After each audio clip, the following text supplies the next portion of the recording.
13 എസൻഷ്യലിലെ 10ാമത്തെ point. Okay, എന്താണ് 10ാമത്തെ പോയിന്റിന് ഇത്രമാത്രം പ്രാധാന്യമുള്ളത്? പലപ്പോഴും പല ആളുകളുടെയും ഒരു ചലഞ്ച് എന്താന്ന് വെച്ചിട്ടുണ്ടെങ്കിൽ ഇതൊരു ബിസിനസ് ആണെന്നുള്ള കാര്യം പലപ്പോഴും മറന്നുപോകും. പലപ്പോഴും അവർ ചിന്തിക്കുന്നത് എന്തായാലും എൻ്റെ ആ ഒരു ടാർഗറ്റ് ഞാൻ അച്ചീവ് ചെയ്തു കഴിഞ്ഞു, സോ ഇനി ഒന്നും ചെയ്തില്ലെങ്കിലും കുഴപ്പമില്ല. ഉദാഹരണമായിട്ട് പറയുകയാണെങ്കിൽ 3000 PV നിങ്ങൾ ടാർഗറ്റ് ചെയ്യുന്നു, അതിനുവേണ്ടി നിങ്ങൾ വർക്ക് ചെയ്യുന്നു, 14ാം തീയതിക്കുള്ളിൽ 1500 PV കംപ്ലീറ്റ് ചെയ്യുന്നു, റീപർച്ചേസ് ആവുന്ന സമയത്ത് ഏകദേശം 2000 PV കംപ്ലീറ്റ് ചെയ്യുന്നു.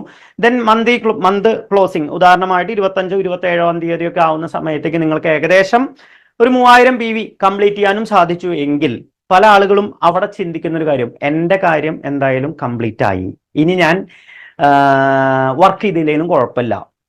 അപ്പൊ നാളെ നമ്മുടെ ഡൗൺലൈൻ വിളിച്ചിട്ട് ചോദിക്കുകയാണ്, നിങ്ങൾക്ക് സാറേ അല്ലെങ്കിൽ മാഡം നിങ്ങൾക്കൊരു നാളെ ഒരു പ്ലാൻ ഉണ്ട്, നിങ്ങൾക്ക് വരാൻ പറ്റുമോ എന്ന് ചോദിക്കുന്ന സമയത്ത് നിങ്ങൾ പറയും ഓൾറെഡി ഈ മാസത്തെ എല്ലാ കോട്ടയും തീർന്നു, ഇനി ഈ മാസം പ്ലാൻ പ്രസന്റേഷൻ ഉണ്ടായിരിക്കുന്നതല്ല. ഞാനിത് പറയുന്ന സമയത്ത് നിങ്ങൾക്ക് കോമഡി ആയിട്ട് തോന്നുന്നുണ്ടാവും, പക്ഷെ അങ്ങനെ പറയുന്ന ആളുകളുണ്ട്.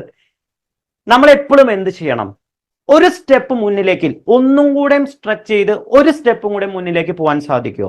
ഒന്നും കൂടെ കൂടുതൽ നിങ്ങളുടെ ശക്തി ഉപയോഗിച്ച് നിങ്ങളുടെ ഫുൾ പവറോട് കൂടിയിട്ട് ഒരു സ്റ്റെപ്പും കൂടെ നിങ്ങൾക്ക് എക്സ്ട്രാ വെക്കാൻ സാധിക്കുമോ? SP സാർ എപ്പോഴും പറയും ദോഡാസ ജോർ ഓർ എന്ന് പറയും. എന്ന് പറഞ്ഞാൽ നല്ല ശക്തിയിൽ ഒരു തള്ളും കൂടെയും നിങ്ങൾക്ക് കൊടുക്കാൻ സാധിക്കുമെങ്കിൽ ഈ 3000 PV എന്നുള്ളത് നിങ്ങൾക്ക് 3200 3300 3500 ആക്കാൻ സാധിക്കുമെങ്കിൽ ഇതിനൊക്കെ നിങ്ങളുടെ ചെക്കിൽ വരുത്താൻ പോകുന്ന ഡിഫറൻസ് എന്ന് പറയുന്നത് ആയിരങ്ങളുടെ വ്യത്യാസമാണ് വരിക. ഒരു സമയം കഴിഞ്ഞിട്ടുണ്ടെങ്കിൽ നിങ്ങൾ ക്രിയേറ്റ് ചെയ്യുന്ന ഓരോ PVക്കും നമ്മൾ പറയില്ലേ, ഈ KICBയിൽ മീറ്ററിന് ഒരു സെർട്ടൺ ലെവൽ യൂണിറ്റ് കഴിഞ്ഞിട്ടുണ്ടെങ്കിൽ പിന്നെ വളരെ കൂടുതൽ ചാർജാണ് അവർ ഈടാക്കുക എന്ന് പറയുന്നത് പോലെ നമ്മൾ ക്രിയേറ്റ് ചെയ്യുന്ന ഓരോ PVക്കും കൂടുതൽ എമൗണ്ട് കിട്ടാനുള്ള ഒരു സാധ്യത ഒരു സെർട്ടൺ ലെവൽ കഴിഞ്ഞാൽ നമുക്ക് സാധ്യതയുണ്ട്. അപ്പൊ നമ്മൾ എപ്പോഴും ചിന്തിക്കേണ്ടത് ഒരു സ്റ്റെപ്പും കൂടെ ഒന്നും കൂടെ സ്ട്രെച്ച് ചെയ്തിട്ട് മുന്നോട്ട് വരാൻ സാധിക്കുമെന്ന് നമ്മൾ നോക്കാം.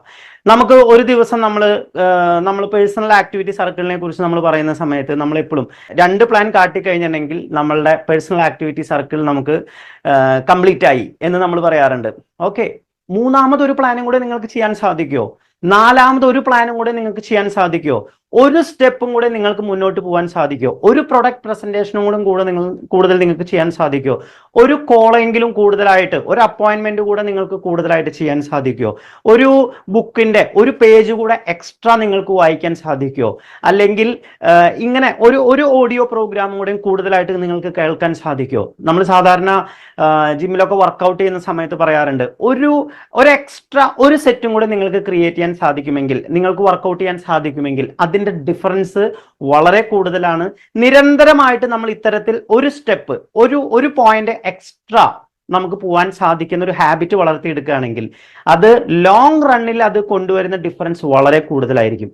തീർച്ചയായിട്ടും ഇത് ജീവിതത്തിൽ വിജയിക്കുന്ന വ്യക്തികൾ എല്ലാവരും തന്നെ അറിഞ്ഞോ അറിയാതെയോ ഫോളോ ചെയ്തിട്ടുള്ള കാര്യങ്ങളാണ്. എന്തായാലും ഞാൻ എൻ്റെ ഒരു എക്സ്പീരിയൻസിൽ ഞാൻ ഈ ഒരു വിഷയം ചിന്തിക്കുന്ന സമയത്ത്, ഞാൻ വേദിക് ഫീൽഡിലൊക്കെ ഞാൻ വർക്ക് ചെയ്യുന്ന അല്ലെങ്കിൽ ഞാൻ പഠിച്ചിരുന്ന കാലഘട്ടത്തിൽ അവിടെ ഈ നമ്മൾ പഠിക്കുന്ന മന്ത്രം ഉദാഹരണമായിട്ട് പറയുകയാണെങ്കിൽ ഒരു 25 തവണ റിപ്പീറ്റഡ് ആയിട്ട് ചൊല്ലിയാലാണ് അതാണ് അവിടെ സിസ്റ്റം എങ്കിൽ ഞാനൊരു പക്ഷേ അത് 25 കഴിഞ്ഞ് പിന്നെ ഒരു 5 തവണയും കൂടെ കൂടുതലായിട്ട് ഞാൻ ചില സമയങ്ങളിൽ ചെയ്തിട്ടുണ്ട്.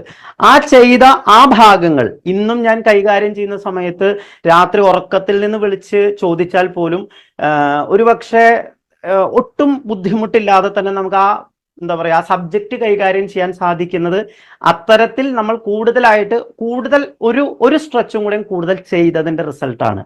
പലപ്പോഴും പ്ലാൻ പ്രസന്റേഷനൊക്കെ ഞാൻ ഈ ബിസിനസ് സ്റ്റാർട്ട് ചെയ്ത സമയത്ത് എൻ്റെ അപ്ലൈൻ പറഞ്ഞിട്ടുണ്ടായിരുന്നു, മിഷൻ 90 ഡേയ്സ് 90 ദിവസം മിനിമം നിങ്ങൾ നല്ല രീതിയിൽ ഒരു പേഴ്സണൽ ആക്ടിവിറ്റി സർക്കിൾ നല്ല രീതിയിൽ മിനിമം 1-2 പ്ലാനെങ്കിലും ഒരു ദിവസം കാണിക്കണം എന്നുള്ള രീതിയിൽ സുധീഷ് മാർനാട് എൻ്റെ അടുത്ത് പറഞ്ഞിട്ടുണ്ട്. അപ്പോൾ ഒരു ദിവസം 2 പ്ലാനെങ്കിലും മിനിമം കാണിക്കുക.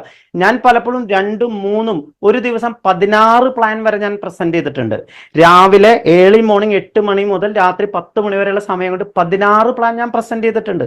സോ ഇങ്ങനെ നമ്മൾ കൂടുതൽ ഒന്ന് സ്ട്രെച്ച് ചെയ്യുന്ന സമയത്ത് ആ സ്ട്രെച്ച് ചെയ്ത് നമ്മൾ തിരിച്ച് നമ്മൾ പറയില്ല ഒരു ചാമ്പ്യനെ പോലെ ഒരു വിജയിയെ പോലെ തിരിച്ചു വരുന്ന സമയത്ത് നമുക്ക് നമ്മളെ കുറിച്ചുള്ള സെൽഫ് എസ്റ്റീം എന്ന് പറയുന്നത് എനിക്കിപ്പോ പറയുന്ന സമയത്ത് തന്നെ രോമാഞ്ചം വരുന്നു. അത്രമാത്രം എന്താ പറയാ ഒരു രോമാഞ്ചമാണ് ഉണ്ടാവുന്നത്. അപ്പൊ ഞാൻ പറഞ്ഞു വന്നത്, നമ്മൾ എപ്പോഴും ആ ഒരു മൈൻഡ് സെറ്റ് ഉണ്ടാവുക, മിനിമം പാസ് മാർക്ക് എന്ന് പറയുന്ന ചിന്താഗതി ഒരു കാരണവശാലും ഉണ്ടാവരുത്. Okay, so minimum pass mark എന്ന് പറഞ്ഞാൽ നമ്മൾ പലപ്പോഴും പല ആളുകൾക്കും ഉണ്ടാവുന്ന ഒരു പ്രശ്നമാണ് 2100 സൈഡ് വോളിയം.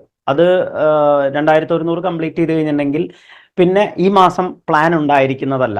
അല്ലെങ്കിൽ 2000 PV ബ്രോൺസ് ആവാനുള്ള റീക്വാളിഫിക്കേഷൻ 2000 PV ആയി കഴിഞ്ഞിട്ടുണ്ടെങ്കിൽ പിന്നെ ബാക്കിയുള്ള PV അത് അടുത്ത മാസം ചെയ്യാം എന്നുള്ള രീതിയിൽ ചിന്തിക്കുന്ന വ്യക്തികളുണ്ട്. നിങ്ങളുടെ വീട്ടിൽ കുട്ടികളുണ്ടെങ്കിൽ അവർക്ക് ഇപ്പൊ എക്സാം ടൈം ആണല്ലോ. ഈ എക്സാം ടൈമിൽ നിങ്ങളുടെ മക്കള് സ്കൂളിലേക്ക് വിടുന്ന സമയത്ത് 50 മാർക്ക് എങ്കിൽ നിങ്ങൾ അവരുടെ അടുത്ത് എന്താ പറയാ, കൃത്യം 17.5 മാർക്ക് വാങ്ങി മിനിമം പാസ് മാർക്ക് വാങ്ങി നീ തിരിച്ചു വരണം കേട്ടോ എന്ന് പറയോ, അതോ മാക്സിമം ഫുൾ മാർക്ക് വാങ്ങി തിരിച്ചു വരാൻ വേണ്ടിയിട്ട് പറയോ? നിങ്ങൾ എങ്ങനെയാണ് നിങ്ങളുടെ മക്കളുടെ അടുത്ത് പറയാ? നിങ്ങൾ എന്താ ചെയ്തുകൊണ്ടിരിക്കുന്നത്? മിനിമം പാസ് മാർക്കിൽ ഒരിക്കലും നമ്മൾ എന്ത് ചെയ്യരുത്, നമ്മൾ ഈ ബിസിനസ്സിനെ ചിന്തിക്കരുത്. സോ മാക്സിമം വോളിയം എല്ലാ മാസവും ക്രിയേറ്റ് ചെയ്യാൻ വേണ്ടിയിട്ട് ടാർഗറ്റ് ചെയ്യുക. മാക്സിമം നിങ്ങളുടെ പ്രൊഡക്റ്റീവ് ആയിട്ടുള്ള രീതിയിൽ നിങ്ങൾ എന്ത് ചെയ്യുക, നിങ്ങളുടെ ലൈഫിനെ, നിങ്ങളുടെ ബിസിനസ്സിനെ എപ്പോഴും മുന്നോട്ട് തന്നെ നടത്തുക. എപ്പോഴും ഒരു സ്റ്റെപ്പ് മുന്നിലേക്ക് വെക്കാനുള്ള ഒരു മൈൻഡ് സെറ്റ് ഡെവലപ്പ് ചെയ്തെടുക്കുക.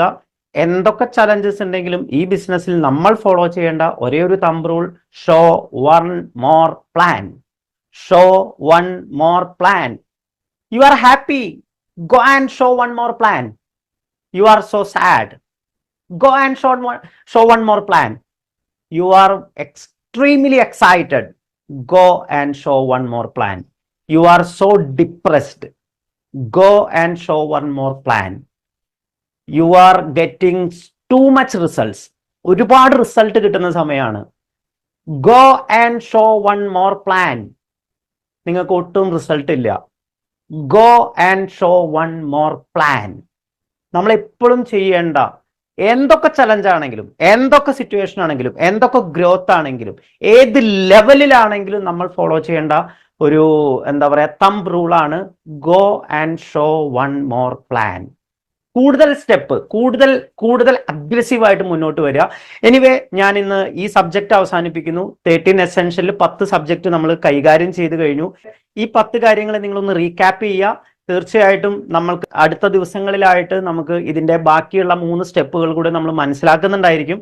എന്തായാലും നമ്മളുടെ ബിസിനസ്സിൽ 1 by 1 ആയിട്ട് ഓരോ ദിവസവും നമ്മൾ കൃത്യമായിട്ട് നമ്മളുടെ എന്താ പറയാ എല്ലാ പ്രയോറിറ്റിയും സെറ്റ് ചെയ്തുകൊണ്ട് നമ്മുടെ സ്വപ്നങ്ങൾക്ക് വേണ്ടിയിട്ട് നമ്മുടെ ലൈഫിനെ ഒരു സെൻസ് ഓഫ് അർജൻസിയോട് കൂടിയിട്ട് അപ്രോച്ച് ചെയ്യുകയും നമ്മളുടെ മറ്റൊരാളെ ഡിപ്പെൻഡ് ചെയ്യാതെ നമ്മൾ കാര്യങ്ങൾ ഡിസിഷൻ എടുക്കുകയും, അപ്ലൈനെയോ ഡൗൺലൈനെയോ ഡിപ്പെൻഡ് ചെയ്യാതെ നമ്മളുടെ കാര്യങ്ങൾ ഡിസിഷൻ എടുക്കുകയും, അതുപോലെ തന്നെ ഡ്രീം ബിൽഡിംഗ് എക്സസൈസ് നമ്മളുടെ ജീവിത ചര്യയാക്കി മാറ്റുകയും, അതുപോലെ തന്നെ ഓൾവേസ് ഒരു മൊമെന്റം മൈൻഡ് സെറ്റ് ഉണ്ടാവുക, അതുപോലെ തന്നെ ഒരു ബിസിനസ് മൈൻഡ് സെറ്റ് ഉണ്ടാവുക.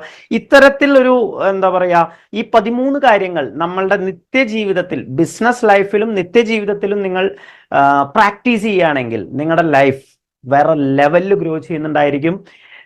U are going to become an unstoppable team player, unstoppable person ആയിട്ട് മാറുന്നുണ്ടായിരിക്കും. നിങ്ങളുടെ നാട്ടിലെ ഏറ്റവും ബെസ്റ്റ് സെലിബ്രിറ്റി നിങ്ങൾക്കായിട്ട് മാറാൻ സാധിക്കുന്നുണ്ടായിരിക്കും.